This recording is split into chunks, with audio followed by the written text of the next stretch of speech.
Assalamualaikum warahmatullahi wabarakatuh.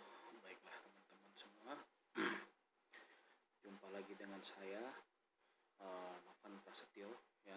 Kalau seperti biasanya kita mendefine sebuah rangkaian SMPS, maka pada kesempatan kali ini saya akan mendefine sebuah rangkaian inverter ya teman-teman. Inverter ini awalnya rusak dan setelah saya bongkar, diperbaiki, kita ganti MOSFET-nya di sini, ternyata inverter ini memiliki kelemahan ya, yang mana transistor yang digunakan sebagai push and pull atau populer dikenal dengan high bridge itu tidak mendapatkan heatsink yang pas ya. Oleh karena itu maka ya saya bongkar saja untuk kita kupas bagaimana sih rangkaian ini ya teman-teman ya, inverter ini. Oke teman-teman, inverter ini merupakan inverter trafo-ferrit ya, atau inverter di pasaran sana atau di sebagian praktisi elektro itu menyebutnya dengan inverter switching ya, karena dia menggunakan trafo switching atau trafo ferrit. Jadi kurang lebih prinsip kerjanya adalah gabungan seperti SMPS dan kemudian diputus-putuskan menggunakan rangkaian push and pull ya teman-teman ya. Nah, jadi kalau teman-teman melihat di balik sini ya teman-teman lihat kabel merah itu. Kabel merah itu masuk ke C-string sini, lalu masuk ke kaki trafo ya. Kaki trafo ini CT ya. Jadi dia trafonya primernya menggunakan CT ya. Lalu kabel hitam ini yang negatif ya. Ini yang di switching menggunakan MOSFET ya teman-teman. MOSFET. Jadi teman-teman bisa lihat di sini, ini adalah primer dan di sini sekunder ya teman-teman. Jadi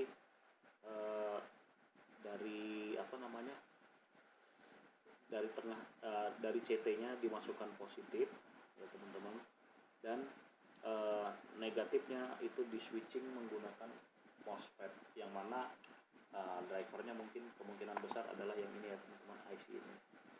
Jadi kalau kita bedah, saya sudah punya rangkaian ekivalennya teman-teman seperti ini. Kurang lebih dia seperti SMPS topologi HB atau topologi FB atau HB ya, gitu ya kurang lebih teman-teman. Jadi di sini positif ini adalah masuk tegangannya 12 VDC ya teman-teman. Jadi ketika kaki gate dari MOSFET ini diberikan trigger, maka arus mengalir ke sini ya teman-teman, menuju ke ground ya kan. Kemudian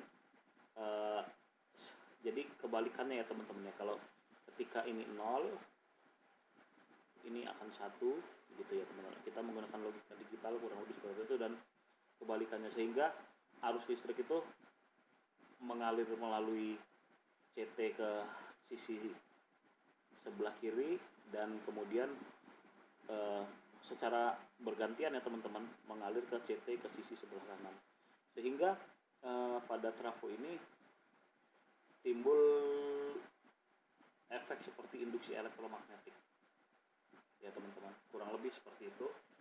Dan sampai di sini kita masuk ke trafo sekunder. Yang ini teman-teman bisa lihat, ini adalah output dari trafo sekunder.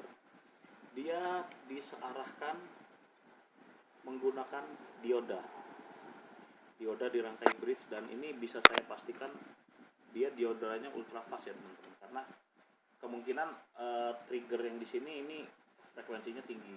Seperti kita ketahui, trafo ferrit adalah trafo yang bekerja pada frekuensi tinggi. Nah, Jadi teman-teman bisa lihat di sini setelah di bridge-kan ya teman, disearahkan, dia difilter menggunakan Elco 400 volt ini teman-teman. Nah, Elco ini.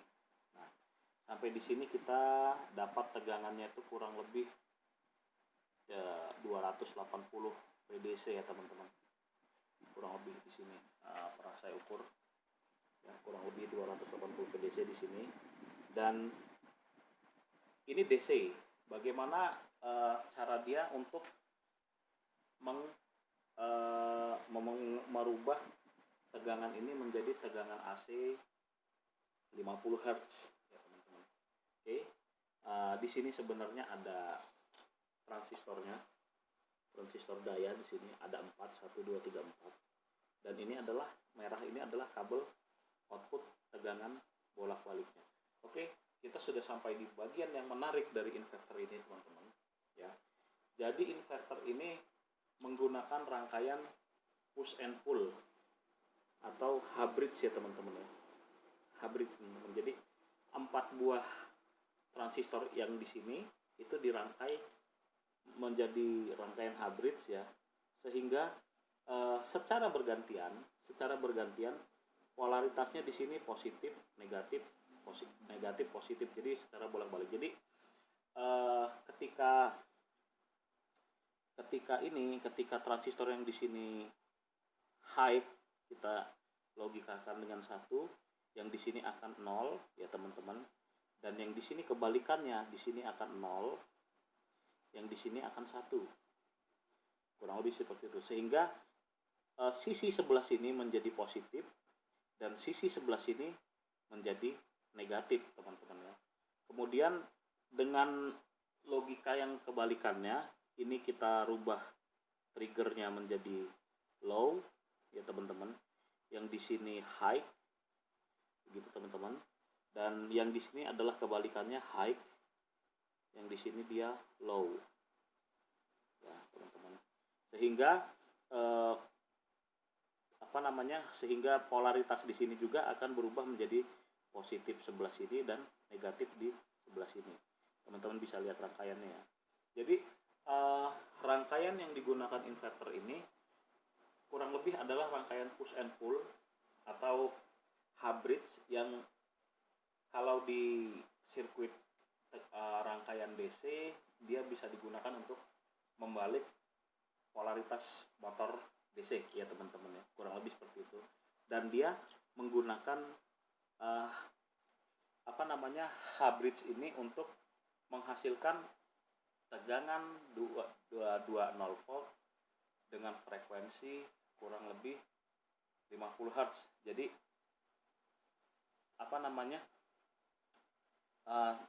si trigger di kaki basis ini disetting di 50 Hz, sehingga dia menghasilkan tegangan mirip tegangan AC, tapi sebenarnya itu bukan AC ya teman-teman. Jadi kalau saya gambarkan di sini,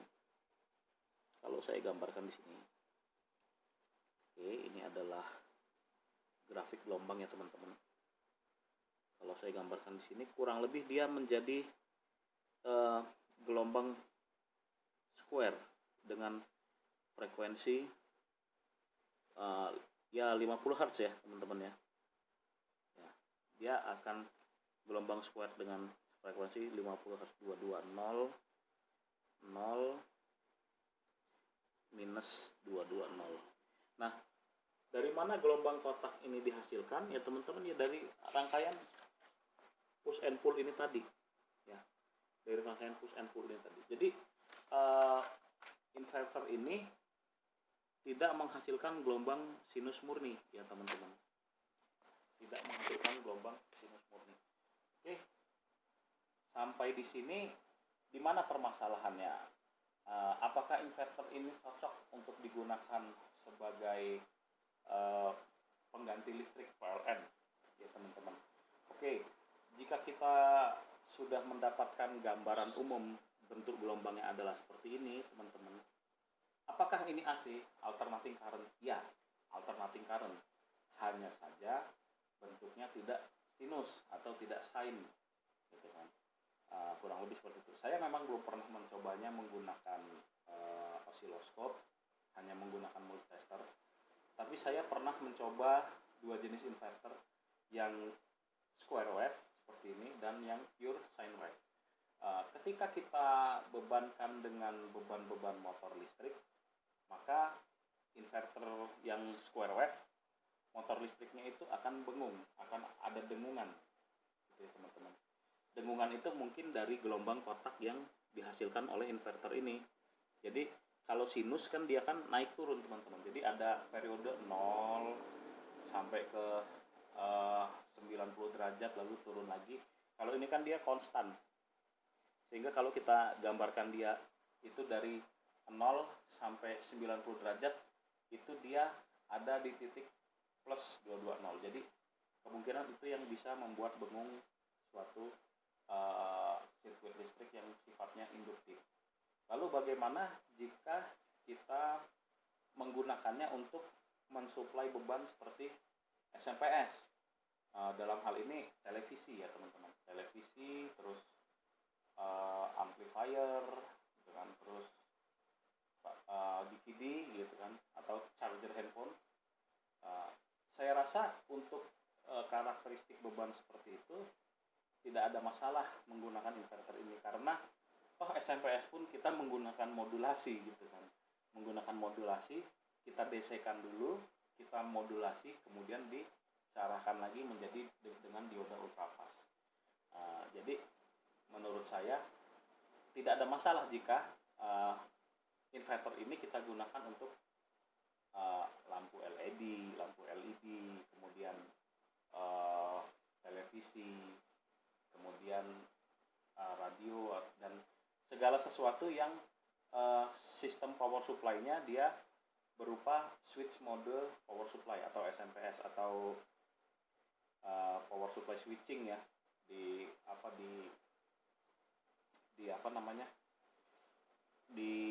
bahasa elektroniknya kita sebut power supply switching.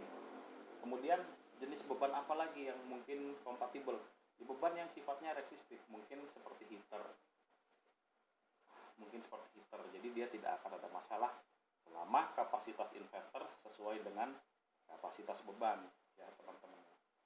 Jadi buat teman-teman yang ingin merancang sistem panel surya gitu kan, kalau belum memiliki budget untuk membeli pure sine wave atau inverter pure sine wave, bisa menggunakan inverter gelombang kotak dengan catatan beban yang digunakan tidak berupa beban induktif.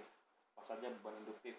Motor listrik, terus kulkas, AC, dan mesin cuci, itu kipas angin itu dia berupa motor listrik. Khusus untuk kipas angin mungkin masih tolerir ya, karena dayanya kecil gitu kan. Hanya saja mungkin suaranya bengung gitu ya teman-teman ya.